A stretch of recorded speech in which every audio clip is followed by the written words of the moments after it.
We alive, we're alive, we're alive. Good morning, good morning, good morning. We're on Instagram, we're on YouTube, and yes, we are on Facebook, streaming directly to, to the world from Haiti. Good morning, good morning. Right. Uh, Per usual, the purpose of this show, folks who are just flipping through for the first time and didn't catch it live, what we're doing here is we're talking business news occurring in Haiti because there is no other source that I know of that focuses on the business news aspect of what's going on in Haiti in particular. Uh, and we do it every morning from 6:30, 7-ish a.m. until when we stop. If you're watching this stream after the fact, didn't catch it live, make sure to catch us 7 a.m. Uh, Make sure you have your notifications on so you can grab that and catch that stream live when it's happening, right? And this way you can conversate. You can chat directly, provide your input, provide your perspective. I will read it live with everyone and get a conversation going. Because the point of this is to get a conversation going. You all guys are my co-host. We are the Haitian Breakfast Club, but it's not just three people. It's as many folks who are here on the stream and discussing. Because the end goal ultimately is to get a group of actors together to implement that change. Because sitting around watching TV and criticizing isn't going to do a damn thing. It's gonna take a constant group of folks really running against a wall until that wall finally cracks and breaks. And so all the folks who are on the stream consistently every day do appreciate you guys because you are part of what's going to finally turn the tide for Haiti, right? Uh, we have a few things, of course. The Seejeanty on location. If you guys haven't seen that yet, do make it a point. Go and check that out, right? If you haven't seen it yet, go and check that out. We did a drone shot in Haiti of Petionville. I think it gave. I've seen a few comments on there, and they're like, "Man, what is this? When did this happen? This ain't Haiti? Holy crap! This ain't Haiti, is it? Right? So do make it a point and go check out that video. If you like it, share it, right? And of course, we always have these sort of on location sort of videos uh, on the YouTube channel. So go in and take a look at that. It's not just some guy talking. Actually, I started that first before doing this because my whole point was to, sort of show a different side of Haiti from different restaurants, different places, and also highlight businesses in their place of business even before doing this. So again, make it a point to go and check it. I got a lot of content out there. If you haven't seen that yet, to help change that narrative. I got John Telima. Excuse me, boyfriend. I'm sure I'm messing up your name. Excuse me. Good morning from Atlanta, right? And Sarah Menard. Yes, yes, yes. She's here for the revolution. Good morning. Good morning from Connecticut. Awesome. Good to have somebody from Connecticut. There's a lot of Haitians up in Connecticut. A lot of Haitians up there. That's what's up. Thanks for coming in. First time I'm seeing you in the chat here, Sarah. So again, welcome, and I hope to see you more often. Good morning. Of course, we have everything we talk about today is going to be on HaitiBizNews.com. Haiti BIZ News.com. So even if I'm a little late, even if I'm not on air for whatever reason, Haiti, being in Haiti, things are out of my hands sometimes. You can always stay current with what's going on because what that website does, it goes to the interwebs and grabs and gets some of the most potent articles related to the business environment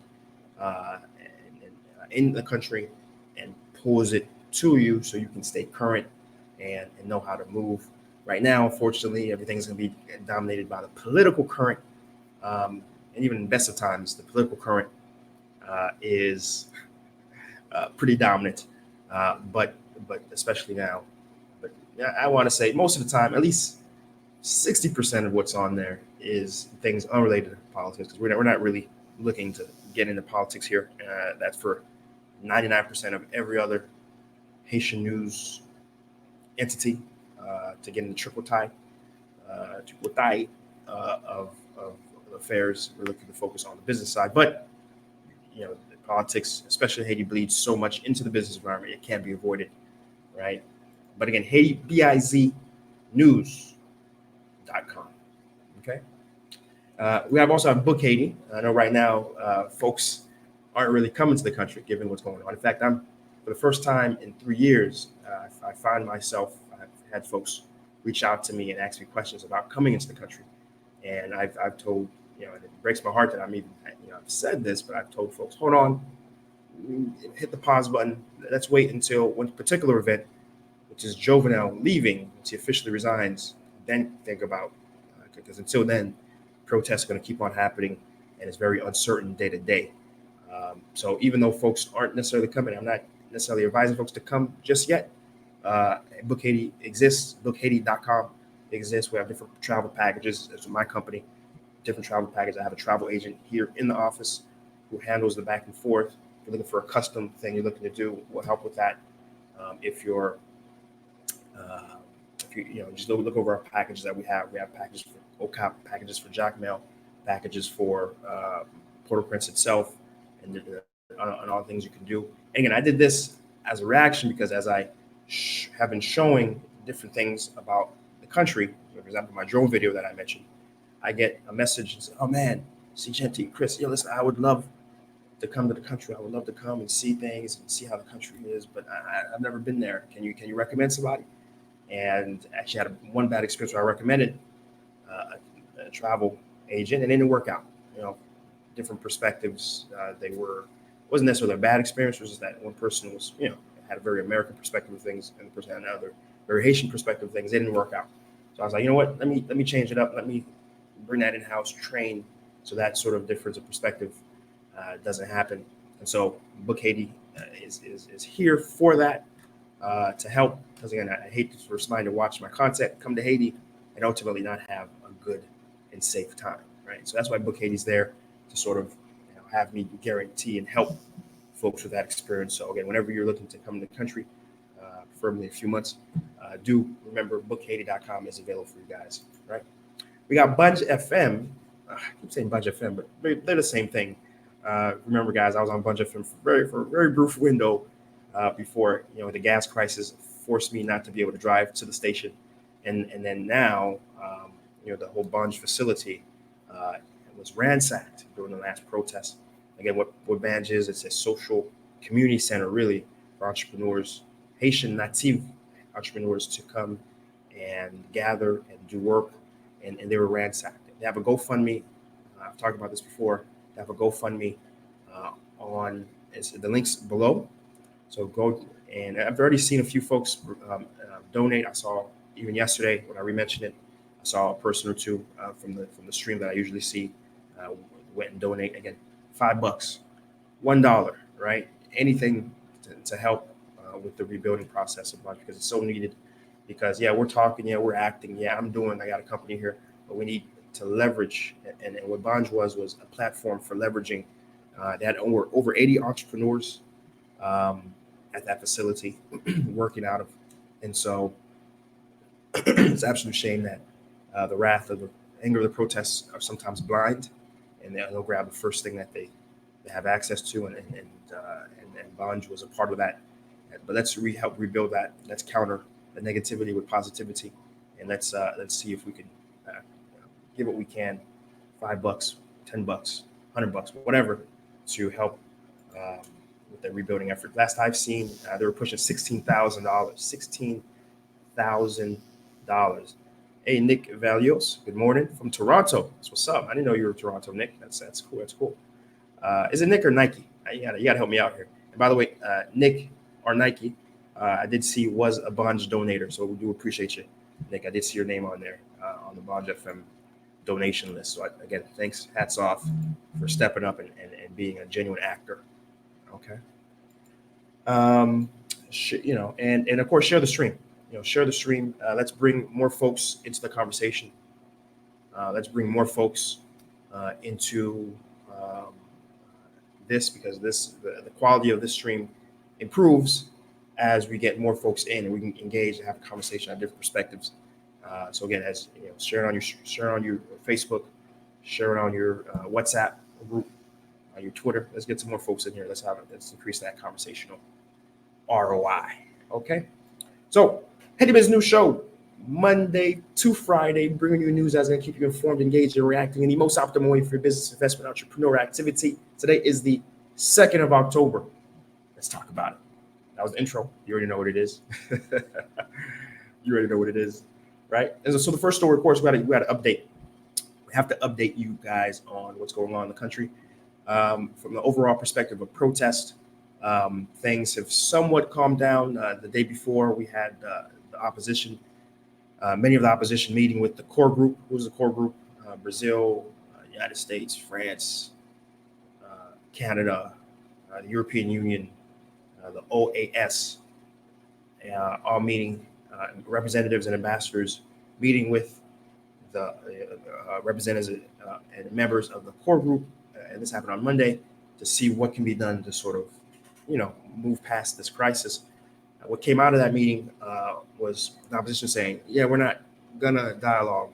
We'll dialogue amongst ourselves once he's left. but I think they did say that they're going to give 72 hours for something to happen. And they've so far lived up to that. I'm seeing that personally, that things are quiet. There hasn't been any cause for any massive protests, except for the one that's being called on Friday, right? So they went to the core group meeting, said they're not going to dialogue with them. The core group said, can you give us 3 days to sort of talk about it? Like, yeah, we'll give you 3 days. We ain't talking shit. Excuse my French, right? And now Friday is when we're expecting the protests to re-kick up again, right? Jovenel himself has not been able to be found. He's talked through his aides that he ain't hiding, but no one can find him. No one knows where he's at, except a very small circle of people who aren't sharing. And that's sort of where the country is right now. He has issued a reshuffling of his cabinet. Right, currently there's 12 ministers, but there's 12 positions, but 6 ministers running 12 positions, and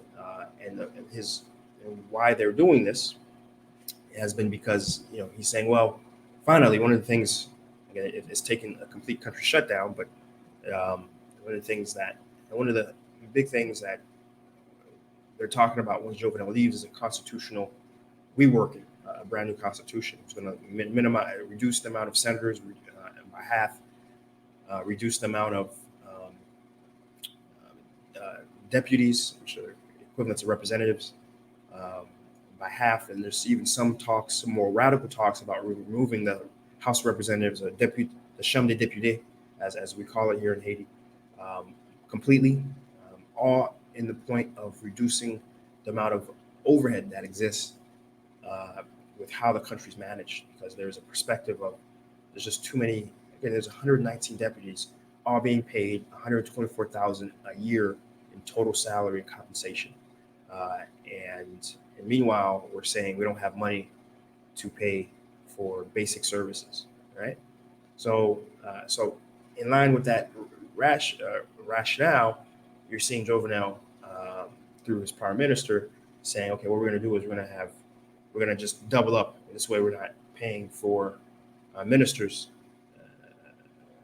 salaries, that are necessary. So every minister now basically is running 2 different departments, 2 different ministers themselves. But the irony, the problem with that is that you have a situation where you put a babysitter, because the reality is every minister gets paid a multiplier if they're holding more than one seat. Now, I'm not totally aware of. We got Mike. Interesting. It's pronounced Mike, even though there's an N there. Okay. All right, Mike. So they're paid a multiplier. I'm not aware of what the multiplier is exactly, but they do get a boost in salary. Now, I guess the thought is it probably isn't as much as them as a person, individual. It's probably just a slight boost of, I don't know, 5 or 10,000, but I'm not sure. In fact, I'm going to ask I have a close senator, a former senator associate of mine's. So I'll actually speak with them and I'll get back with you guys on that question. So how much savings actually going to be, I'm not too sure. But that's the rationale for him doing that, to reduce costs, right? So that's really the updates right now. Things have been quiet. I was able to personally run a few errands myself yesterday. The streets in the aftermath of the protests are still very much apparent in the streets. We're seeing charred tires. You see the burn marks on the streets in Haiti. I'm seeing boulders that were used to block the road just maybe 24 hours before when I was driving around yesterday, or to the side of the road. But I can tell you though, again, as I mentioned before, when this started, and what it remains today, the air is different. Again, I've been through countless protests so far in my 3-ish years being here, but this time is different. The energy, the air, there's a tension here, and there's a fatigueness that I haven't seen or felt in the country. Certainly the DNA, certainly feels like the DNA has changed, and that's one of the reasons why I do want Jovenel out, because I want the Haiti that I've been accustomed to come back, because again, there is a shift in what the people are going to put up with. Now, it might be a good thing. It might be exactly what we needed. It might be the surcharge to finally do some massive changes that are needed across the board in the country. But it could also be used and manipulated by actors as well. And so, we have to always be very cautious, especially in Haiti, in terms of what is going on and ultimately where the thing could go, because of the fact that there's many actors that have shown and proven that they don't care about the country, they don't care about the people, they just care about their interest, and whatever tools necessary for them to implement what they want, they'll do. If it means paying for diesel, if it means arming people and putting guns in the hands of thugs, it's happened in the past, and there's no reason why it wouldn't happen today. And so again, we're very wary during this time of uncertainty, and we're keeping a very close eye on things. So that's as much as I want to talk about Jovenel and anything political today. All right, let me look through Instagram, see what we got going on. Hello to everyone in Instagram today, this morning. I hope you guys are doing all right. Okay. Sarah Menard is asking, where exactly in Haiti am I broadcasting from? Haiti, Sarah Menard on YouTube there. And I am in Petionville. I'm in Petionville, Haiti. Okay. Great question. Appreciate it. So the news story that's been lost, and I haven't had a chance to talk about it since all this stuff has been happening, other news stories. I had to bring in and engage and sort of try to balance. And Au Cayes, a city in the southwest of Haiti. It's actually the third largest city in the country by population and overall size. There was a massive fire that happened on Sunday, and initially a lot of folks thought it was related to the protest, but no, it was so as I understand, and I've read different versions. I've read different versions of this news story, but so far what I've been able to sort of put together, as there was a propane tank that exploded. Now I've read from sources that it was in someone's home. Like, anyone who knows anything about Haiti, people buy propane tanks. Like, they can be pretty large propane tanks. They're in the States too, but not as used, and they use them to cook their foods, because you can't necessarily use electricity stovetop because electricity is so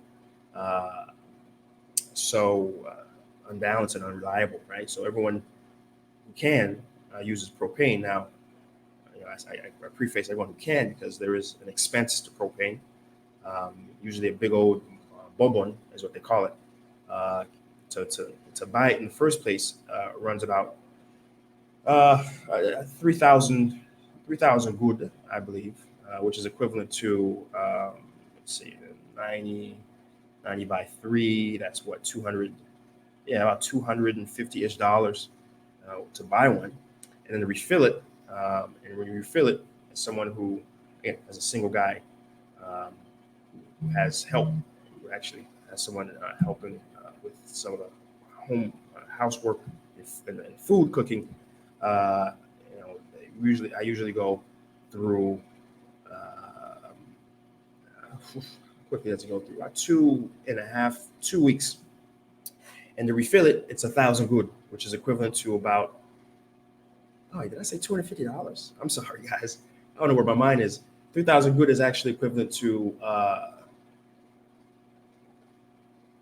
about $30. Yeah, about $30, right? And so to buy a book one's about 30ish, 40ish dollars, and then um, to refill it, it's about $9, right?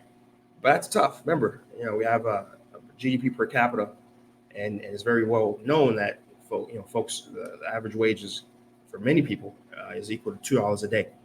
Right? It takes me nine just to refill $9 a day, which is why we have such a issue with deforestation in the country, because too many Haitians, especially in the provinces, aren't making that much, and are having to cut trees down and then turn those trees to charcoal and use that, which is exceptionally more affordable than propane and propane gas. And so, from stories I've heard, um, the Bourbon blew up in someone's home. That's one version of the story. Another version of the story I heard was that it was in a marketplace and it blew up there, right? And of course, in all these recounts, I don't, I haven't been told the exact size. And if it's someone's home, then I already know it's a Bourbon about this big. Is it a camera? No, it's gonna be bigger, right? Um, but if it's in a marketplace, it potentially would be a very one of those very where people actually go to refill it. There's massive, very large, at least usually about 3 stories tall in terms of in size, and it contains a lot more. But I tell you, if it was one of those that blew up, so the end count of this explosion: 22 injured, including 8 children, and I did have a source reporting that one of the children died, right? And so, but if one of the big ones, which is very sad and unfortunate, it goes without saying, uh, and if one of the big ones blew up, it wouldn't just be 22 people, right? It would have been a lot more people that suffered injuries and potential death, right? Um, but first off, I don't. It makes me a little concerned. I got to speak with an engineer who may know about this stuff, right? It makes me a little concerned. Like, so I'm looking at my Bourbons now, and I'm like, uh, can this blow up in front in my office or in my home? So details aren't really clear exactly how it blew up. If it was the Bourbon in your home, um, I didn't even think that was a possibility, but it happened. So we're not also sure if there's anything, and this happens a lot in the States with natural gas. We're not sure if instead of it was just a bubble randomly exploding, but what's most likely is that, especially if it was someone's home, the gas was on and no one knew it.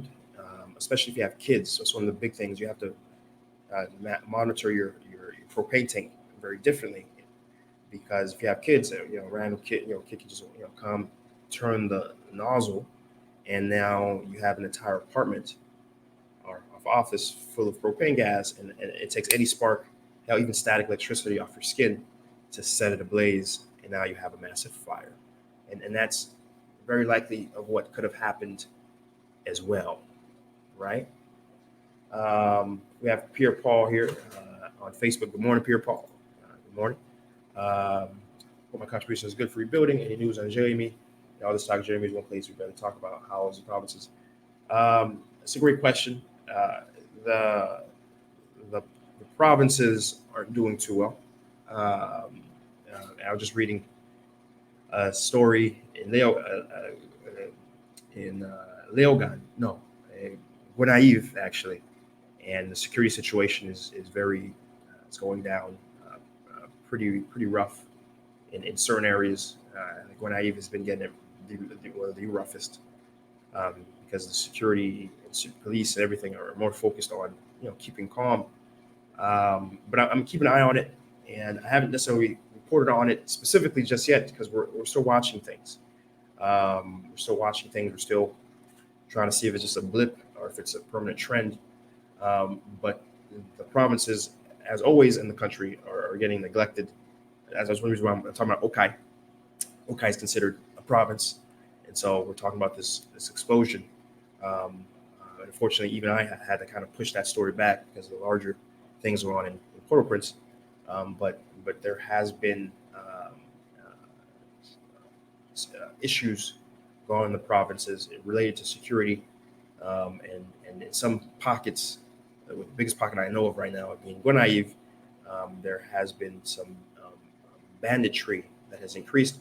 Now, to be fair, that's been happening for a while now. If you guys remember, Arnell Joseph, he was a big gangster in the Martissan area, had moved over to Artibonite, and Guanaive is a part of the Artibonite region.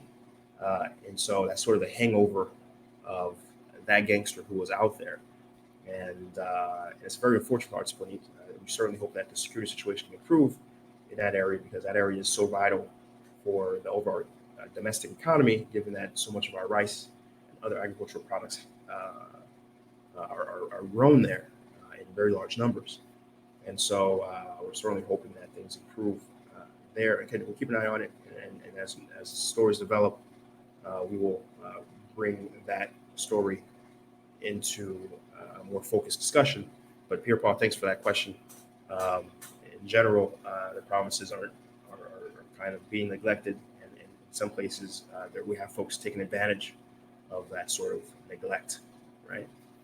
But to go back on Au Cayes, which is very close to Jérémie, if you folks are too familiar with the layout, Jérémie is Au Cayes. Jérémie is Au Cayes. Jérémie is the city you get to after you pass Au Cayes. Okay, and so to go back to the story being discussed, we had a massive explosion. Still some question marks about how it happened, where it happened, but it happened. We have 22 injured and at least 8 children and 1 death of a child reported. And thus the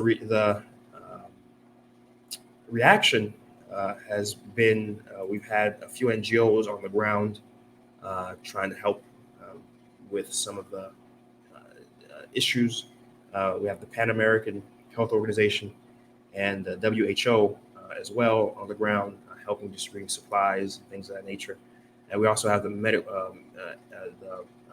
Doctors Without Borders also in the city providing medical help, medical relief.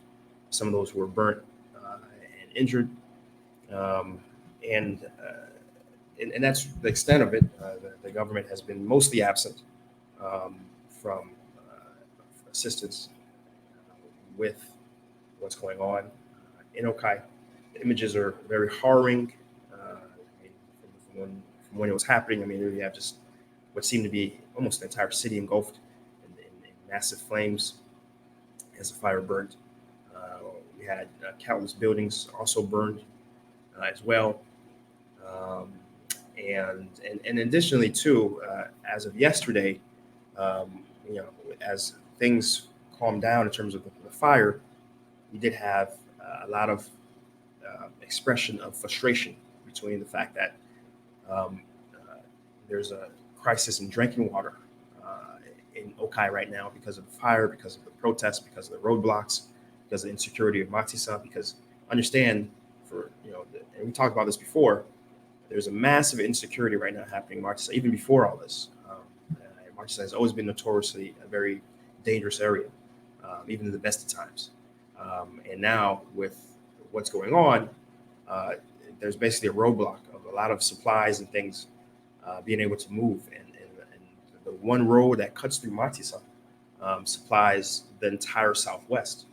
And because these trucks are unable to get through Matissan, um, they've and there's other pockets as well along the road. For example, Pitiguav has always been a very question mark area as you're driving through, and so because of what's going on, it's been even harder and even more insecure for drivers and trucks and supplies to get to those parts of the country.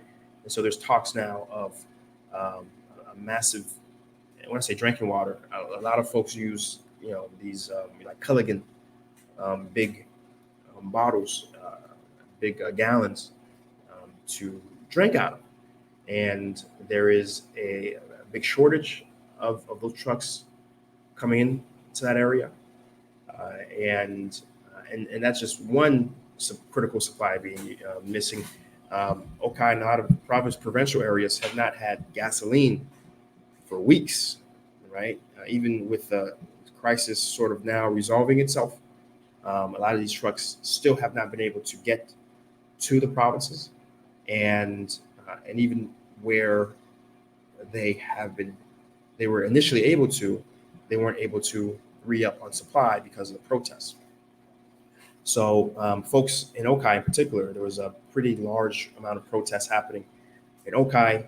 We did get reports of looting happening in certain areas of Au Cayes, and clashes with police. There were clashes with police in Au Cayes, and the police were, as reports say, were overrun.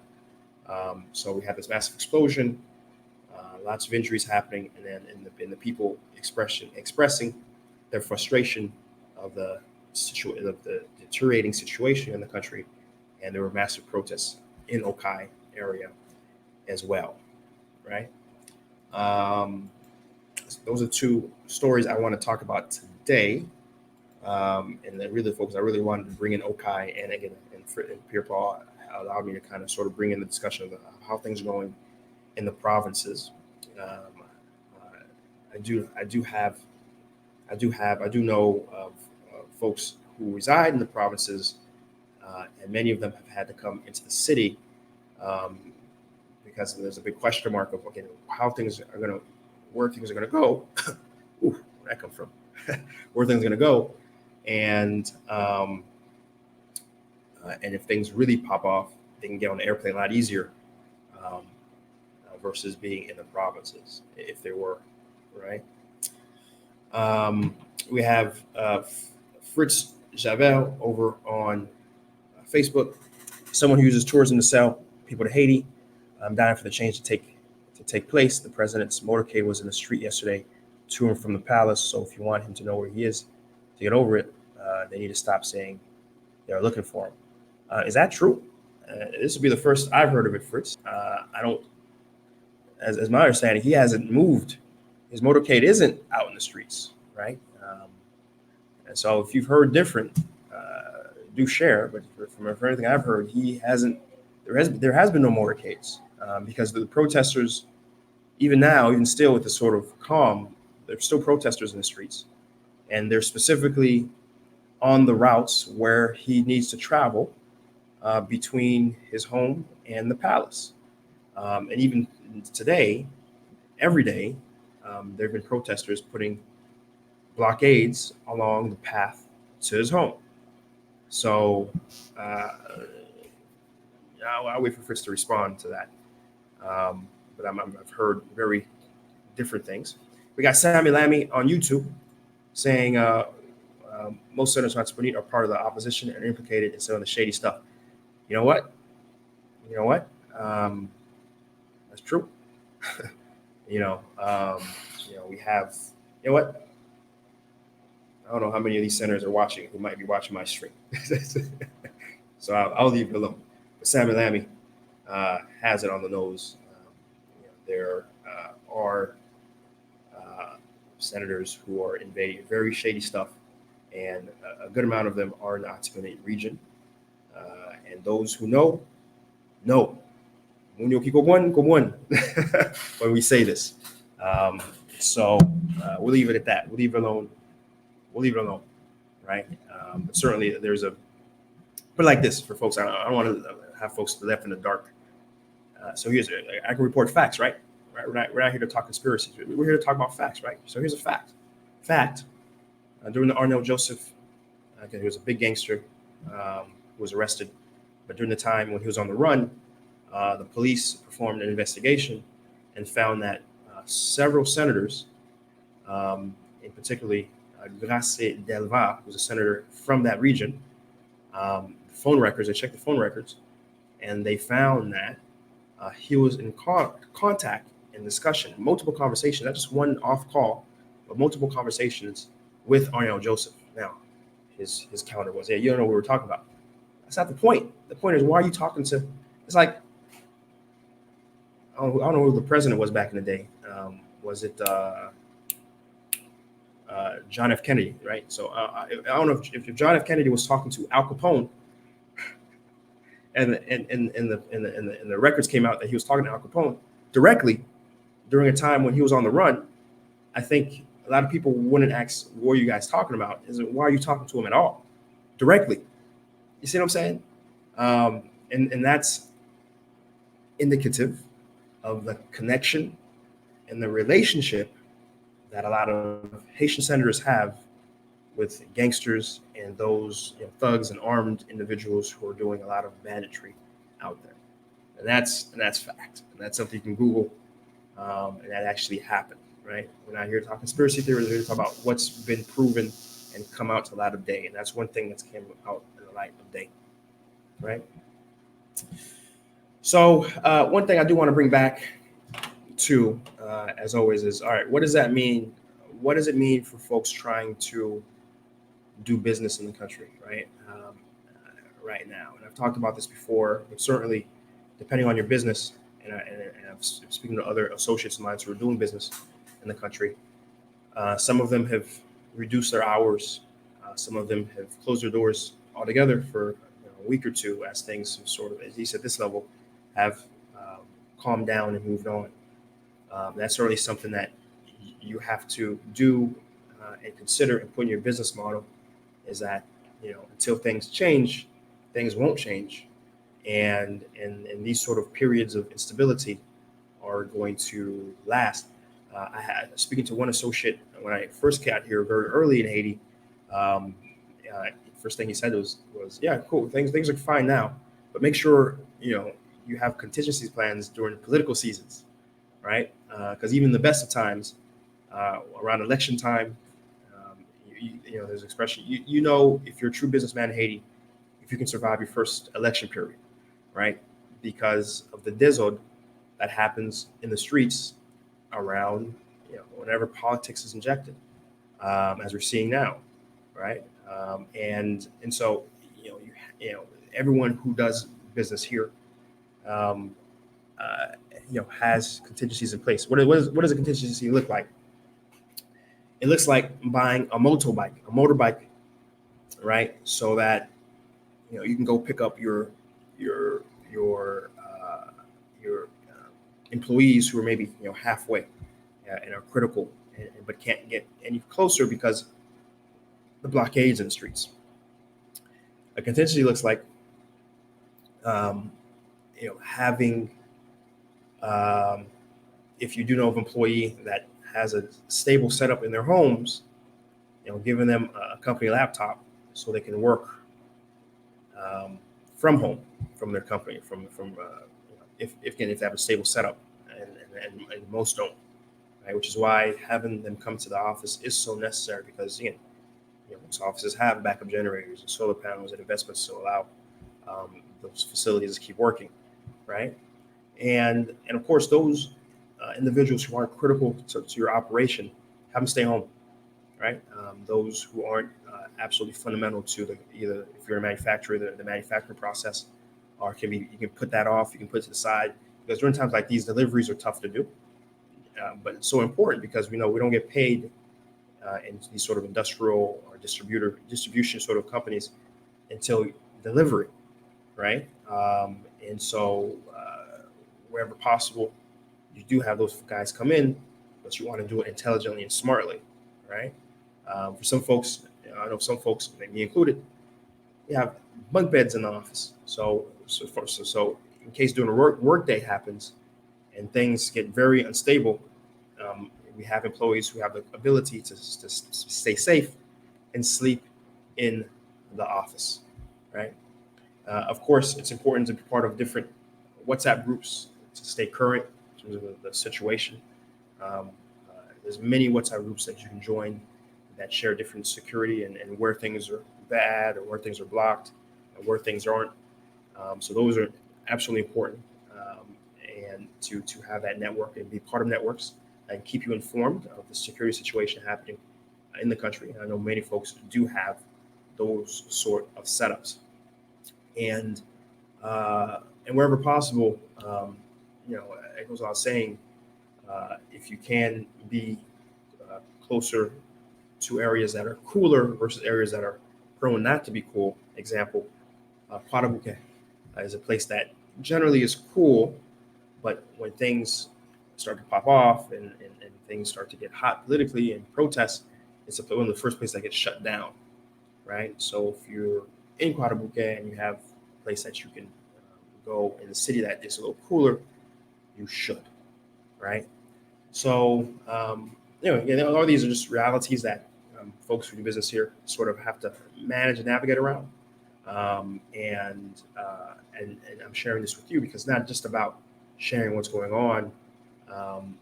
It's about, okay, what's the strategy session? What's the strategy here so that, you can operate and know you're in good hands.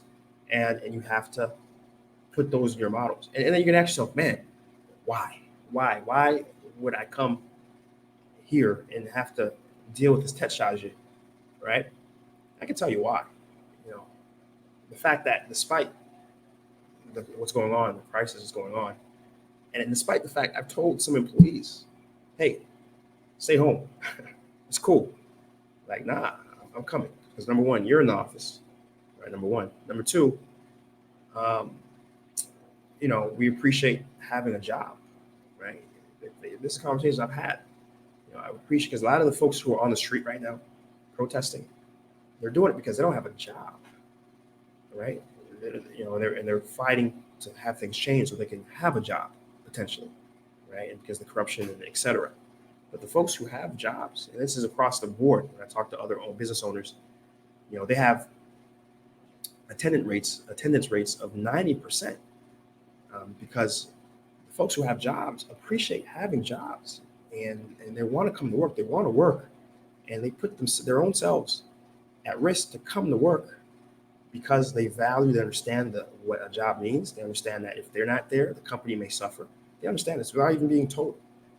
And it shows to me that if we had more people who came into the country, and again, there would be imagine a bell curve. There'll be a negative bell curve. Yeah, it's gonna be difficult, right? But at some point, as we had a critical mass of people in the country, entrepreneurs doing things in the country, investing, and providing work. At some point, there will be a critical mass that we actually see, even when things are bad politically, we'd see less protesters in the street. We'd see less disorder happening because a lot of these young men and women, but particularly men, would be employed gainfully and not in the streets. So I know it's hard to wrap someone's mind around and say, well, why should I invest in a country that isn't stable? No, you need to invest in a country that isn't stable because that's how you stabilize it. It's the egg or chicken. It's very clearly the egg, I guess in this case, right? And that's where the conversation needs to be. The conversation needs to continually be, yeah, it's unstable, but it's unstable because there's such a high unemployment. How can we persevere, push through, and invest, provide jobs, and build businesses ultimately to safeguard our investment, safeguard our money, and grow an actual contingency of success, right? And that's what I wanted to talk about and end that. But before I do, let me go through the chat here and take a look and see what folks are saying. Let's see. Okay, we have Living with Nicole and Gina. It's hard to believe all these presidents and all these politicians hate Haiti so much. I've never checked, but it's been said that Haiti has the lowest crimes in the Caribbean outside of protests. You're absolutely right. Absolutely right. Up until now, Haiti has the lowest crime rates in the entire Caribbean. In terms of homicide, in terms of theft, robbery, you name it. Haiti has had less stats, right? Haiti is a safe country, despite the way um, folks want to perceive. CNN and Fox want to mold the narrative about us. Relative to other countries, it's much safer. And it is unfortunate that I'm not sure if these politicians hate Haiti, not, but what they do love is power. What they do love is the access that their position gives them to money and deals and ability to take off the top, and that supersedes anything that could potentially help the country, and that is the reality, right? And maybe they did go into it liking or have an idea, but the moment there's expression, right, power corrupts, or money corrupts absolutely, or something like that. That saying, right? And certainly in this case, that happens, right? Power corrupts, and I forget the saying, but you guys know what I'm trying to say here, right? So we have low key slapping haters. Interesting name. Saying, what do you think, Dr. Reginald Boulos, running from 2020? So for Boulos, I've listened to a few of his speeches, or he goes on air. He's been going on air a lot in different Haitian radio programs, and I've been listening to him, and like every other politician before him, including Jovenel, before that, they say the right things. They talk about domestic production. They're talking about bringing the diaspora in to help with the investment climate. They're talking about decreasing the crime rate, investing in education, putting hospitals in place. They're talking about reducing the overheads out of business. They're talking about all the right things, which is very clear to me. And most frustrating is that most of these politicians in Haiti, they know the right thing to do, because around campaign time, if you were to find any of their campaign video or campaign talks when they're on the air or on the radio and talking about what they're going to do when they get in power, they're saying the right things. Everything that you and I are talking about right now in chat, they're saying it. But then they get in power, they get elected, and absolutely nothing happens. In fact, the country gets worse, right? In fact, they get their hands on it, like, maybe the country's not so bad, and they're corrupting until they're out of power, and then it continues. And you have a new round of someone who's saying the right things, but then once they get in power, they don't do the right thing, right? So Reginald Boulos, he's saying the right things. I've listened to him. He's saying the right things. When I ask other people in my circle about him, I'll be frank.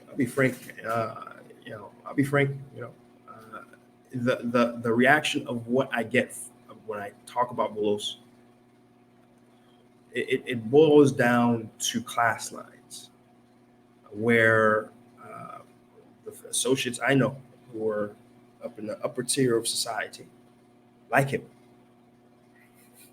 All right, they like him. They want to change like him. Someone who's articulate, smart, of the business community, who know how things work to execute things. But then when I talk to everyone else, about the somewhat middle class to lower class people, they can't stand the dude, right? To him, he represents everything that's wrong with Haiti, particularly the bourgeoisie, right? Because he's had his hand in the pot in everything. He's had deals with all these government bodies. He knew where the money's coming from, but he still dealt with them. And he's part of the, anyone who's natively rich and of the bourgeoisie here. It's because they had their hand in the mugai, which is the dizzle, the corruption. And this is the perception of a good majority of the lower middle class of Boulos. Does he have a chance? Again, when he gets on air and he talks, it seems that he does, because you see the comments, and the comments are, comments are split. I see more comments for him versus against him, generally. But does he have a legit chance of, actually winning the 2020 vote?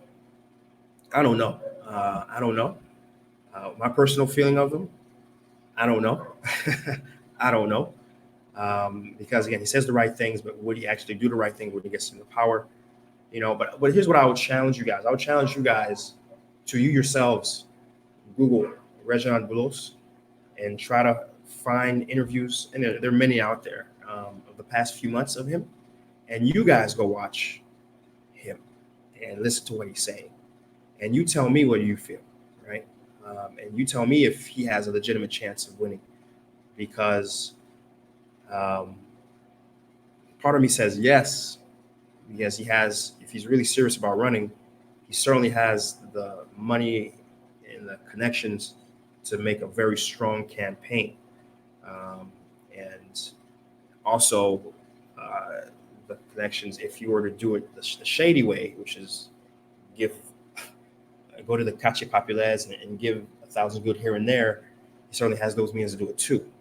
And so you guys, I challenge you guys to watch a few things with Rejan Bulos, and you tell me if he has a legit chance. I'm split, because I still think a lot of people, especially with this coming out this Petro-Caribe mindset where the money went, would be very against him. But we'll see. I say we love our country very, very much. Yep. We have. So what's missing? So what are we missing? And what else is going on here? I'm not too sure what Nicole is referencing there. Sarah Menard, is there any role Haitians in the diaspora should play? The critical part of history should. So as always, Haitians in diaspora really always need to be supporting Haitian businesses. Wherever and whenever possible, you need to be buying made in Haiti products from Haiti businesses. When you provide charity, you need to provide charity in a way that's supporting Haitian business. If you went to my YouTube channel, you've seen I did a segment with Arize de Rosier, which is a backpack maker, and they're grabbing recycled plastics from the street. They're cleaning them, transforming them, making the backpacks. Because one of the big things I see a lot is these book bag and school drives, right, where folks in the diaspora are buying backpacks from America and then shipping them over, not realizing that you could have made a much more impact if you can. His bags, they're like $10. If you had instead bought the backpacks from this company in Carrefour, made by young Haitian men, entrepreneurs they're employing over 50 people. And so if you were to buy from them, you could help grow their business, provide jobs, and then still give the book bags away for free to kids that need it. But also you're buying it from a Haitian company that is doing an impactful job of providing work, right?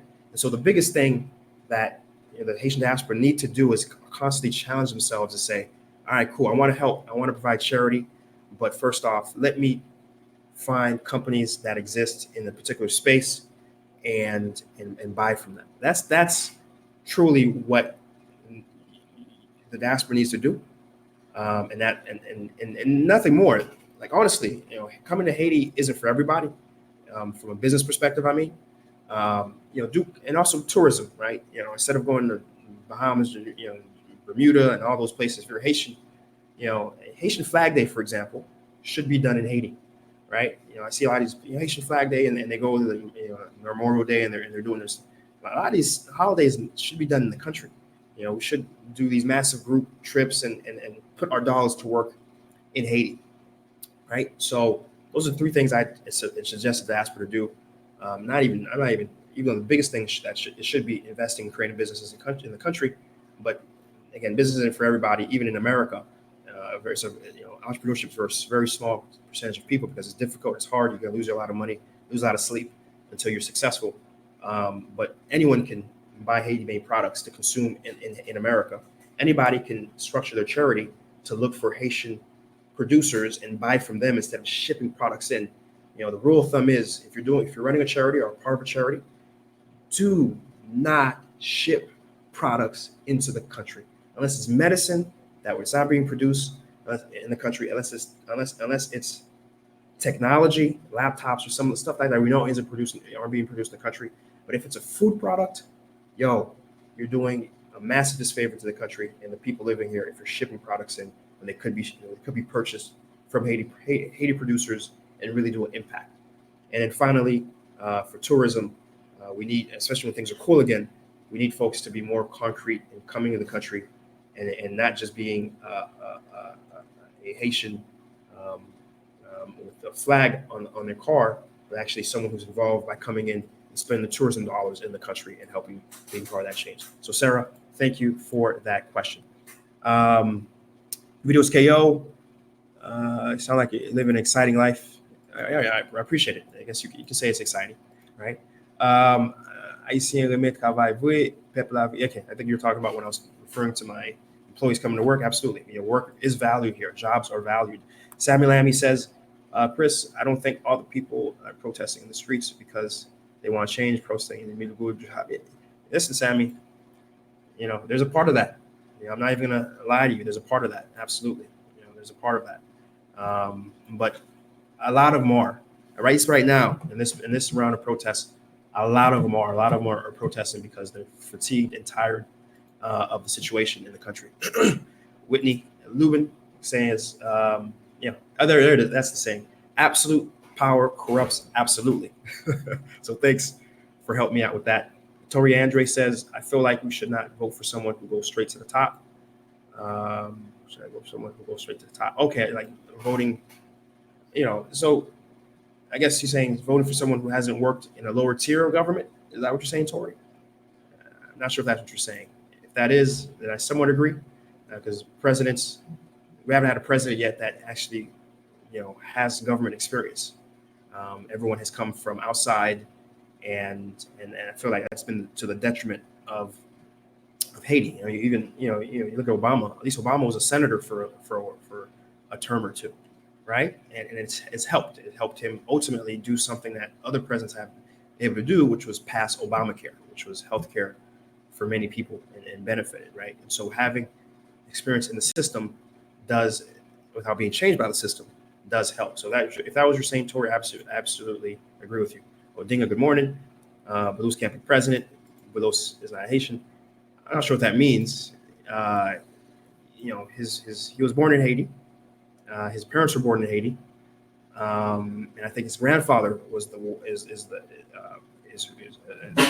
is who immigrated from somewhere else. But for all intents and purposes, he's Haitian. He's more Haitian than a lot of people I know of who haven't lived in the country, who haven't invested a dime in the country, haven't provided a single job. He's done all that, minus what you may feel about him politically, but he's done a lot more impactful things that I would constitute someone being Haitian than a lot of Haitians who are just, they put a flag out and they put a post on Facebook, on Instagram, and then call it a day. So I don't know, you're gonna have to define that for me a little more. You may not like him, but you can't not say he's Haitian. So you got John Tellefson saying, Chris, I must strongly disagree with your comment regarding the president must leave. It's been years, the same things must go. Yeah, John, you're not living here.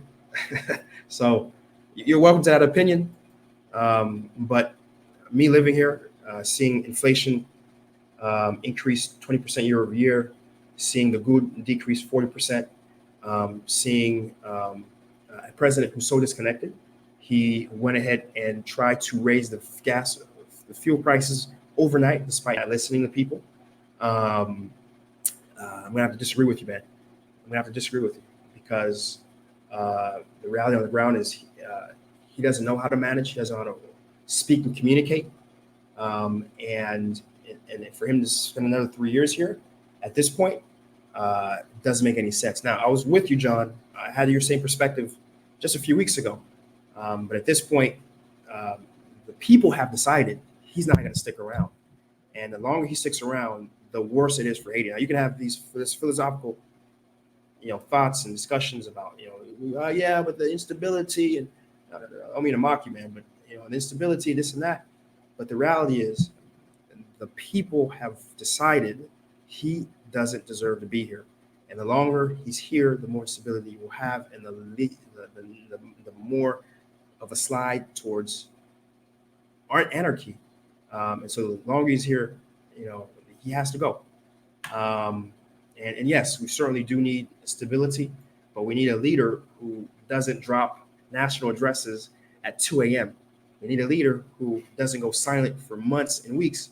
We need a leader who actually engages, challenges the system from the gate. He doesn't do things as a response, but from day one, he understands that this is what the country needs. We need a better business environment. We need serious investment to be done. And from the gate is radically changing things up. And Jovenel wasn't that. In fact, he was part of the old guard. He was part of the corruption. His name was cited several times in the most recent investigation of Petionville. His company, Agritrans, was found to be a part of that while he ran it. His signature has been found on checks cashed that were clearly fraudulent. So this goes on and on and on. So John, I respect your opinion. We can agree to disagree, but Jovenel honestly needs to go. Odinga follows up and says, to know what someone would do. History is everything. Senators need to go. I guess I need to read the second part of John's statement, which the senators are part of the corrupt system as well. And honestly, the senators in the parliament actually have more power to do things. If the senators in parliament was actually serious about the change that they're expressing, they could just go and do the change and change the system by themselves without the president, because the president is really just a figurehead, especially in Haiti. So you're right. Sammy Lamy, Willows provides jobs. He has a good relationship with the international community. I wouldn't mind him as president, but you know how Black Haitians feel about mulatto Haitians. Yeah, absolutely. There is a class divide, and skin color is a big part of that class divide. Absolutely. Willows Indigo, still very much anti-Willows. Deserves no airtime. Not sure what you're referring to as racist videos, KO. We have Low Key saying a great idea for group trips. We have Wami Mini saying if Haitians abroad can go to Haiti, they can still by funding small local businesses in Haiti. I'd say just buy the products, man. Just buy the products. The laws in terms of related to investment is very question mark in Haiti. So unless you are able to do a lot of due diligence on a company yourself, I wouldn't. I'm not here to rah and be naive and rosy-eyed. Investing directly in businesses isn't the easiest thing to do because of the loose laws that exist. And there's ways to do it. There's ways to structure it, and usually the ways to structure it involve having a U.S. entity and contracting with the U.S. entity that you have. In this way, if anything goes south, you can use the U.S. Justice system to get compensation, right? As one of many different ways to do business in Haiti. But again, I suggest WAP Mini that you just buy the products. Just look for businesses that exist and do your best to buy the products. That's the best thing you can do, safest thing you can do with your money, and you're looking to support, right? Nicole and Gina, appreciate my videos. Odinga, do your research. Bulos was born in New York City. Okay. I still don't see how that changes how he's less Haitian, because he went to Haitian schools. He got his medical degree from a Haitian university. He did his medical practice in Cité de Soleil for over 10 to 15 years, right? Actually helping. And the only reason why he got out of being a doctor and got into business was because of the pression politically he was receiving for having clinics in Cité de Soleil when there was no other government body or large medical practice in Cité de Soleil. This Cité de Soleil, not the Cité de Soleil we have now, it's kind of calmed down, but the Cité de Soleil back in the day, that was known to be truly one of the most dangerous places on earth, right? So again, Odinga, I suggest you do your research because obviously your hate for this man has really blinded your ability to think think objectively about who this person is and whether or not he's Haitian. Again, you may dislike him, cool, but don't call someone not Haitian, right? Dislike him as much as you want, and I won't argue with the facts that you provide. So why you don't like him, cool, but you can't call someone not Haitian. The person was born in Haiti from Haitian parents, and even the person who was not born in Haiti, but born of parents who were born in Haiti themselves, they're Haitian. They're Haitian. legally, they're Haitian. That's it. David Bassett, I'm a Haitian from Eritrea, found their country because I believe there are many lessons to share about sovereignty and how to deal with superpowers. I appreciate you, David. Jeff Audrey Joseph, good morning. Respect what you're doing. How can we get in contact with you? My contact information is below.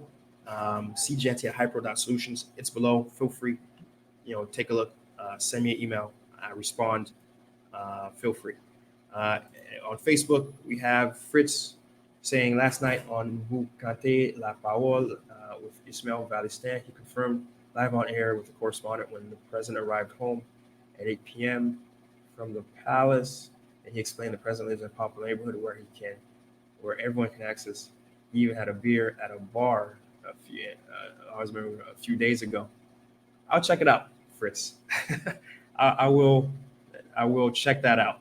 All right, and I'll get back with you because we've heard the opposite. Many news stories have said him totally being absent and being unable to be found. But Fritz, I appreciate that. I will personally look at that, and if I do find that to be true, we'll talk about it tomorrow morning. All right, Farrah Jackson, good morning. Why don't we ask the parliamentarians to resign? Farrah Jackson says Brulos is the mafia. Okay, I vote for Moise Jean Charles. Okay. All right. You're entitled to those beliefs. Thanks for sharing them, Farrah. Thanks for sharing them. And I would engage them more directly, but I'm well over time. This is the longest I've been on a stream, even though I thought I was going to be much shorter. But I appreciate all the folks who are on the stream today. All the comments we've had made it a very gainful conversation. I love it. This is what it's all about, having sort of conversations and providing perspective and having that dialogue go back and forth. I love it. I hope to see it again tomorrow. Those who were able to catch it today, we're going to be here between 6:30 7 a.m. is when we start, and we go as long as there's new topics to discuss and we have comments going on. And as always, the news stories we've covered today, you can find them on HaitiBizNews.com, HaitiBizNews.com. And for this thing to continue to happen, make it a point. Subscribe. It's your first time here watching it. Make sure you subscribe. It's really important. Make sure to subscribe. Make sure to share it too. Share it on your Facebook. Share it on your social media. Share it so we can get more folks conversating and discussing and moving that border of change forward in the direction it needs to go. All right, guys. I want to thank you. And listen, as always, until we're back at it again, we'll be back at it again. Peace.